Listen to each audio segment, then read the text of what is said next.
대림절 마지막 주 예배입니다. 함께 찬양함으로 예배로 나아가도록 하겠습니다.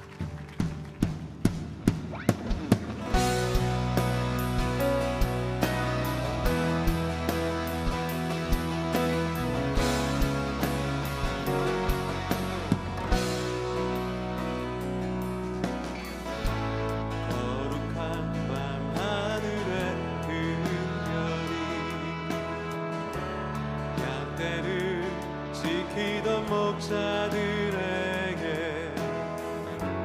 큰 기쁨의 소식을 전했네.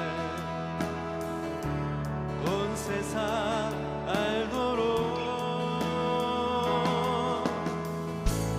작은 마을 베들레헴에서 아기 예수님 탄생했으니 가장 큰 왕이 나셨다네. 예수는 만왕의 왕, 예수는 만왕의 다 함께 왕이 나셨다. 왕이 나셨다. 이 땅을 구원하실 왕이 구원하실 왕.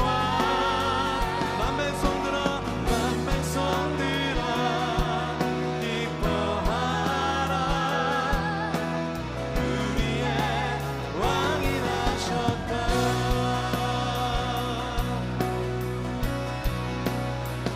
그의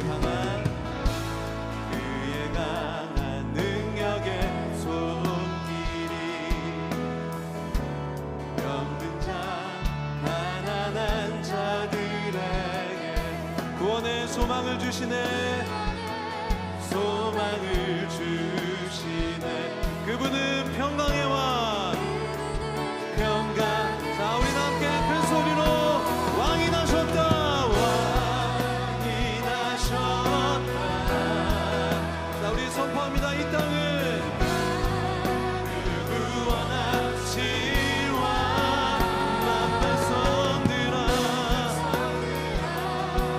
기뻐하라. 우리의 왕이 나셨다. 왕이 나셨다. 왕이 나셨다. 왕이 나셨다.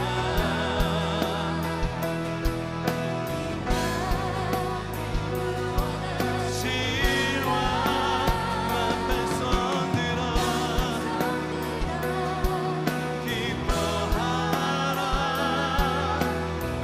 우리의 왕이 나셨다.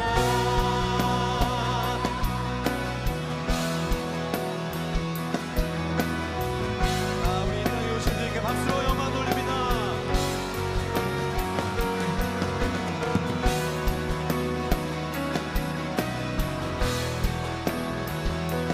다시 한번 열방의 주인이신 하나님께 온 세상 통치할 메시아, 온 세상 통치할 메시아, 주께서 온 우주 다스리니, 온 우주 다스리니 그 나라 영원하리라. 자, 우리 최고의 경배를 우리 왕께 올려드립니다. 왕께 자, 함께 두 손을 들고 왕이 나셨다. 왕이 나셨다. 이 땅을 구원하실 왕, 구원하실 왕. 만백성들아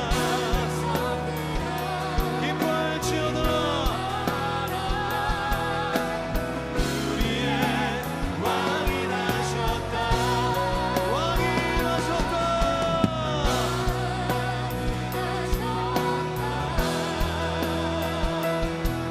이 땅을 구원하실 왕. 만백성들아. 자, 우리 다시 한번 큰 소리로 자, 우리가 사는 이 땅에 선포합니다. 지금 크게 들리도록 왕이 나셨다.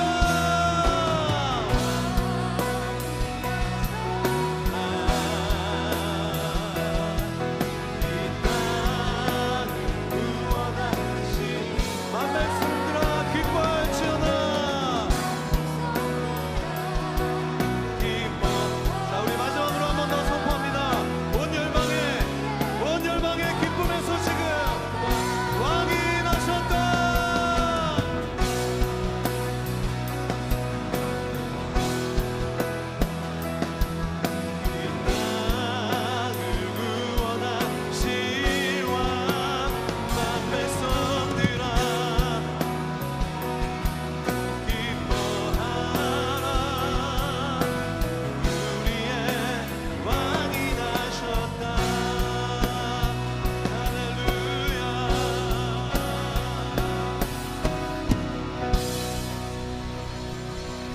우리가 함께 나눌 말씀은 미가 5장 2절에서 3절, 그리고 에베소서 2장 21절에서 22절입니다.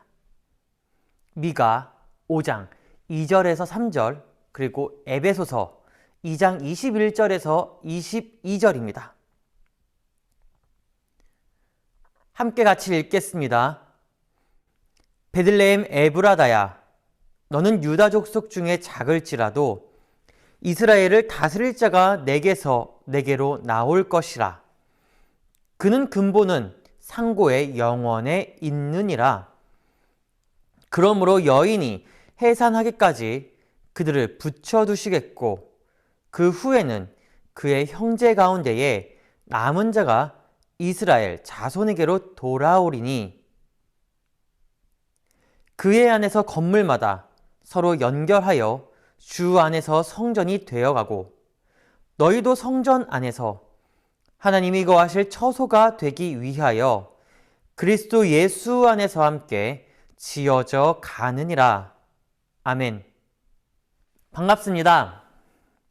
영상으로 이렇게 만나게 되고, 그리고 대림절 마지막 주에도 이렇게 영상으로 예배를 하게 되어서 한편으로는 마음이 조금 속상하긴 하지만 그래도 건강과 안전을 위해서는 부득이한 선택이었음을 이야기를 드립니다.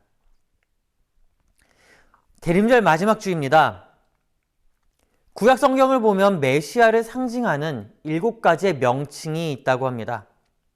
그 명칭의 앞글자만 따서 배열하면 에로크라스라는 말로 내가 내일 있을 것이다 라는 라틴어의 문장이 완성된다고 합니다. 메시아를 상징하는 7가지 명칭은 이렇습니다. 첫 번째 임마누엘, 두 번째 임금, 동방의 빛, 열쇠, 뿌리, 주, 지혜. 이 각각의 단어의 앞글자만 따면 에로크라스라는 말로 변형된다고 하죠. 이 라틴어의 그 변형된 문장을 가지고 카톨릭에서는 대림절 마지막 주간에 다시 오실 그리스도를 기다리고 기대하며 희망의 기쁨을 가지고 마리아의 노래에 이 단어를 삽입해서 매일 한 소절씩 부르면서 축제의 분위기를 연출한다고 합니다. 다시 말하면 메시아가 오실 것을 기대하고 기다리며 우리의 그 기쁨을 함께 나눈다라는 것이죠. 그렇습니다. 예수 그리스도가 이 땅에 다시 오심에 희망이 있으십니까? 그리고 그 희망 속에 소망을 품고 있습니까? 지난 4주간 우리는 무엇을 기대하고 기다리며 그 희망의 빛을 보고 있었습니까? 대림절. 이 대림절은 다시 오실 그리스도를 기대하고 기다리는 기쁨의 절기입니다. 그런데 우리가 가지고 있는 이 기쁨, 우리가 가지고 있는 희망, 소망은 어디에 있습니까? 다른 어떠한 것보다도, 예수님이 다시 오시는 것보다도 더 큰 기쁨은 내가 선물 받는 것에, 내가 원하는 것을 이룸에 더 있는 것은 아닐까요? 하지만 이 대림절은요, 내가 받는 선물과 내가 원하는 것을 이루는 것보다 더 큰 것은 예수 그리스도께서 다시 오심을 기뻐하는 날임을 기억하기를 주의 이름으로 축복합니다. 오늘 우리가 함께 나눌 본문은요, 성탄절 마지막의 이야기로 예수 그리스도가 이 땅에 오신 그 이유에 대해서 보여주는 대목입니다. 예수 그리스도가 왜 이 땅에 왔을까요? 예수님이 왜 이 땅에 내려오셨을까요? 그렇습니다. 바로 구원하기 위함입니다. 무엇을 구원할까요? 사람만 구원하는 것이 아니라 사회와 문화, 그리고 이 모든 것을 다 구원하기 위해 하나님께서 이 땅에 자신의 독생자 아들 예수를 보내셨다라는 것입니다. 다시 이야기하면요, 사람만 구원하기 위한 것이 아니라 전 인격적인 구원, 즉 이 사회와 자연까지 구원하기 위해 예수님이 하늘의 그 보좌를 버리시고 인간의 옷을 입고 육체를 입고 이 땅에 오셨다라는 것이죠. 사랑하는 여러분, 예수님은 이 땅에 오셨습니다. 그리고 다시 오실 것입니다. 그 다시 오실 그리스도를 기다리고 기대하며 그 기쁨 속에서 환희함을 누리는 저와 우리가 되기를 주님의 이름으로 축원합니다. 1998년 5월에 멕시코시티에 있는 한 프로레슬링 경기장에서 있었던 일입니다. 한 레슬러의 은퇴 경기를 보려고 많은 이들이 이 레슬링 경기장으로 찾아왔습니다. 음악이 들려옵니다. 은퇴하는 그 선수가 입장을 하자 여기저기서 환호성이 들려옵니다. 은퇴하는 레슬러가 링 위에 서자 다들 환호했던 그들이 잠잠해지면서 그 레슬러가 이야기하는 것을 경청하기 시작합니다. 레슬러는 링 위에 올라서자 마이크를 들고 이렇게 말을 합니다. 여러분, 감사합니다. 저는 작은 가톨릭 교회의 신부입니다. 프로레슬링을 하는 동안 저는 보육원 아이들을 경제적으로 돌볼 수가 있었고 아이들에게 꿈과 희망을 줄 수 있어서 너무나 행복했습니다. 그런데 이제 저는 이 자리를 떠나려고 합니다. 나이가 많은 것도 있지만 제가 함께 키웠던, 함께 있었던 그 아이들이 이제 어엿한 청년들이 되었고 이제 그들이 저의 남은 여생을 살아준다고 했기 때문에 그렇습니다. 그동안 정말 감사했습니다. 여러분들의 소리를 절대 잊지 못할 것입니다. 앞서 이야기한 것처럼 그는 멕시코의 한 성당에서 아이들을 보살피는 한 신부였습니다. 그는 자신의 몸을 버리면서도 보육원의 아이들을 자신의 가족으로 생각을 하고 양육하기로 결심합니다. 그리고 그들의 성장 과정을 일일이 다 기록하면서 나의 아들이요, 나의 딸처럼 보살피기 시작했습니다. 피 한 방울도 섞이지 않는 그들, 한 부모에게 태어난 아닌 이들을 어떻게 자신의 가족으로 받아들이고 한 가족처럼 같이 살 수 있었을까요? 그들이 불쌍해서 그랬을까요? 아니면 그들이 안타까워서 그랬을까요? 아닙니다.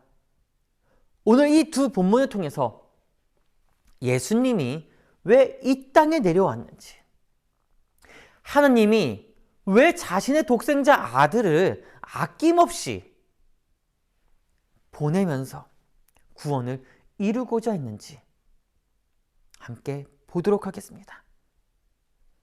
미가 5장 2절과 3절입니다. 베들레헴 에브라다야, 너는 유다 족속 중에 작을지라도 이스라엘을 다스릴 자가 내게서 내게로 나올 것이라. 그의 근본은 상고에 영원에 있느니라. 그러므로 여인이 해산하기까지 그들을 붙여두시겠고 그 후에는 그의 형제 가운데에 남은 자가 이스라엘 자손에게로 돌아오리니. 베들레헴 에브라다야, 유다 족속 중에 가장 작을지라도 이스라엘을 다스릴 자가 내게서 내게 나올 것이다 라고 예언합니다. 가장 작은 자리에서 가장 큰 자가 태어난다는 것이죠. 본문 하나 더 볼까요? 에베소서 2장 19절과 20절입니다. 같이 함께 읽겠습니다. 함께 읽을까요? 그러므로 이제부터 너희는 외인도 아니요 나그네도 아니요 오직 성도들과 동일한 시민이요 하나님의 권속이라. 너희는 사도들과 선지자들의 터 위에 세우심을 입은 자라.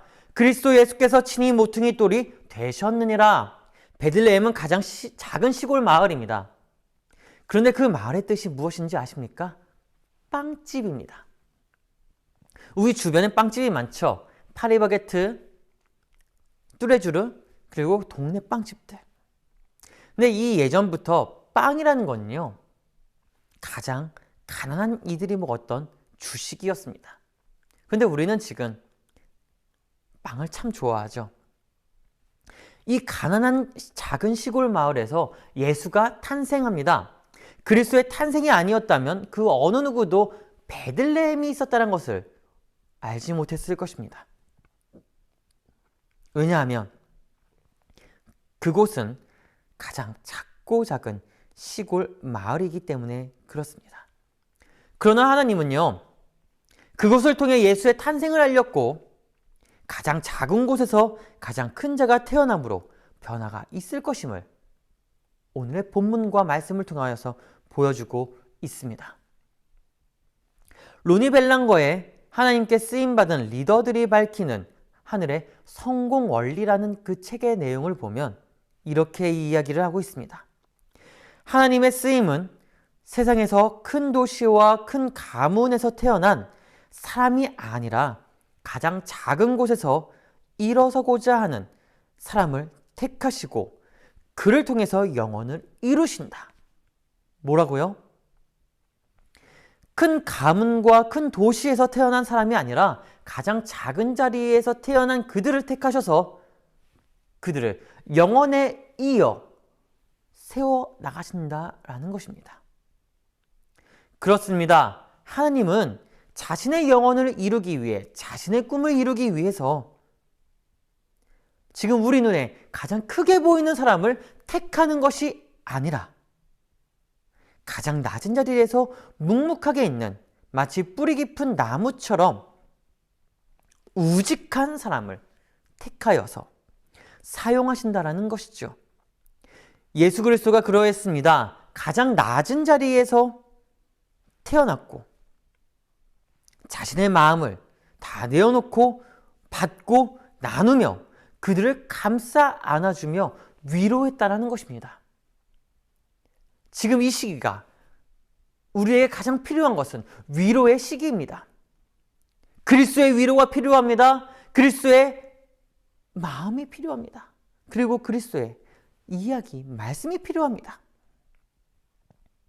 그렇기 때문에 예수님이 이 땅에 내려오셨다는 것이죠. 그 당시에도 그 위로가 필요했기 때문에 하나님의 말씀을 들어야 했기 때문에 그리고 그 말씀 안에서 살 수 있도록 해야 했기 때문에 하나님은 자신의 독생자들을 보내셨다라는 것입니다. 그런데 예수를 볼까요? 그는 어떤 사람입니까? 예수는 어떠한 사람입니까? 출생을 볼까요? 그 출생을 보면요, 누구에게 말하기 부끄러울 정도로 말하기 꺼려집니다. 왜요? 가장 가난한 목수의 가정에서 태어났죠. 심지어 인구조사 때문에 요셉과 마리아가 고향을 떠나서 베들레헴 근처에 도착했을 때 한 마구간에서 태어나게 됩니다. 가장 초라하고 비참한 그 장소에서 태어났다는 것이죠. 하지만 그는 하나님의 아들로 하나님의 뜻을 온전히 이루며 살았습니다. 다시 말하면 세상을 구원하기 위해 눈물을 가장 낮은 자리에서부터 뿌렸다라는 것이죠. 그렇습니다.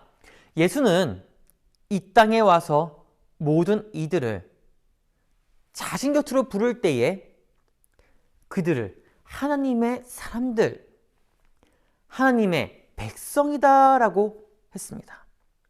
그리고 그들을 우리라는 이름으로 다시 한 번 더 불렀죠.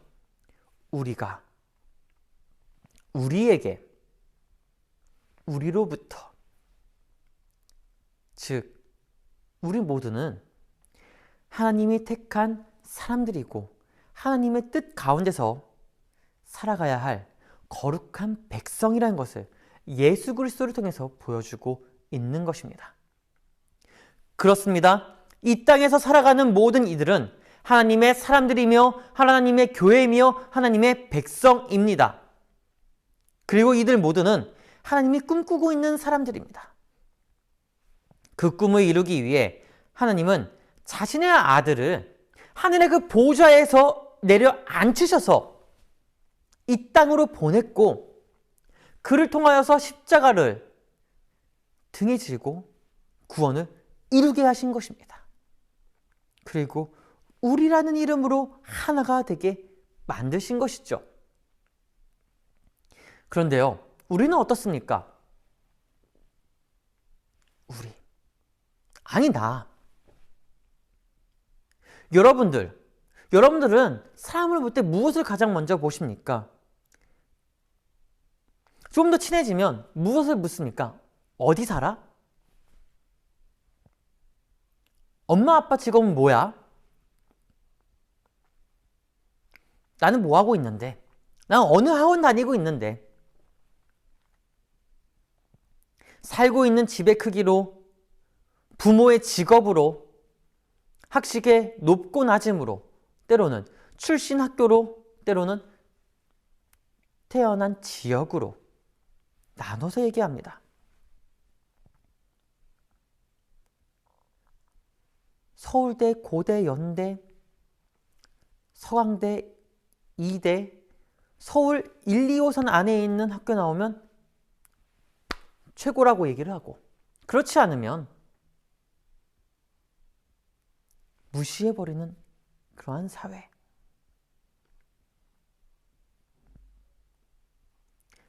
비싼 집에 살면, 평수가 넓은 집에 살면 우아하지만, 임대주택이나 공공주택에 살면 에이, 가난해 라고 부르는 이러한 사회. 누가 만들었을까요? 바로 우리가 만들었다는 것입니다. 우리는 그렇지 않는다고 하지만 정작 우리가 더 심하다는 것이죠. 그래서 에베소서 2장 19절에 이제부터 너희는 외인도 아니요 나그네도 아니요 오직 성도들과 동일한 시민이요 하나님의 권속이다 라고 이야기를 합니다. 높고 낮음을 따지는 것이 아니라 하나님 안에서는 다 동일한 하나님의 백성이요 하나님의 사람들이요 하나님의 가족이라는 것이죠. 예수 그리스도는 그것을 알려주기 위해 이 땅에 왔습니다. 나누기 위해 이 땅에 온 것이 아니라 하나가 될 수 있도록 만들기 위해 이 땅에 왔다라는 것입니다. 그것이 구원입니다.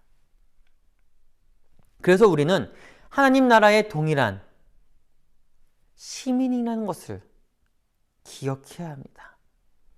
이미 우리는 하나님의 부름에 따라 한 믿음으로, 하나의 생각으로, 하나의 행동으로 뭉쳐진 하나님의 사람입니다. 다시 말하면 태초에 하나님께서 우리를 택하셨고 교회를 일으키기 위해 우리를 부르셨다라는 것이죠. 예수 그리스도는 우리를 통하여서 우리라는 이름으로 교회를 세우고자 하신 것입니다. 다시 말하면 예수는 성탄을 통하여서 온전한 성전으로 세워나가기 위한 가장 기초적인 발판을 보여준 것입니다.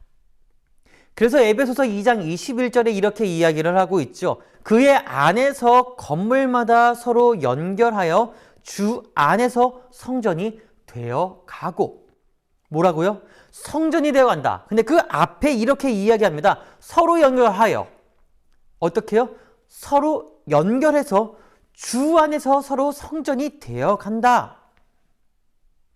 그렇습니다. 나누는 것이 아니라 하나가 되어야 됩니다. 나누는 것이 아니라 그리스도 안에서 하나를 바라보고 하나의 말을 하고 하나의 생각을 가지고 하나의 행동으로 옮겨야 된다는 것이죠. 그것이 바로 이 대림절을 기다리고 기대하며 기쁨으로 나누는 그러한 절기라는 것입니다. 예수가 이 땅에 온 이유는 하나님과 나, 그리고 우리를 성전으로 연결하여 하나님의 뜻에 따라 살아갈 수 있도록 하기 위함입니다. 그러므로 우리는 다시 오실 그리스도를 기다리는 바로 이 시기를 가장 기쁨으로, 희망으로, 소망을 가지고 살아가야 된다는 것이죠. 마지막으로 한 가지 이야기만 하고 마치려고 합니다. 미가 5장 2절에서는 베들레헴 에브라다야, 너는 유다 족속 중에 작을지라도 이스라엘을 다스릴 자가 내게서 내게로 나올 것이라. 그의 근본은 상고에 영원에 있다라고 했습니다. 가장 낮은 자리에서 하나님은 하나님의 사람을 택해 일으켜 세우겠다라는 약속을 미가 선지자를 통하여서 보여주고 있는 것이고, 그 예언이 그리스도로부터 나왔다는 것이죠. 성탄은 예수께서 가장 낮은 자리로 오셔서 우리와 함께 성전으로 세워가는 시간입니다. 그래서 우리가 기쁨으로 기대하고 기다릴 것은 우리의 꿈과 소망이 아니라 하나님의 꿈과 소망을 이루어 나갈 수 있도록 하나님의 말씀을 가지고 채워 나가는 시기가 바로 이 대림절이라는 것이죠.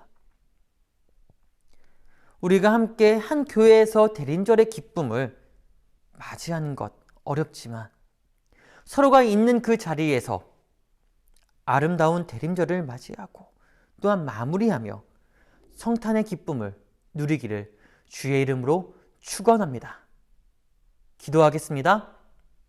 하나님, 대림절 마지막 주에 영상으로 함께 할 수밖에 없지만 서로 각자가 있는 그 자리에서 하나님의 그 뜻을 보고 하나님의 마음을 알아 다시 오실 그리스도를 기대하고 기다리는 기쁨의 절기가 되게 하여 주시옵소서.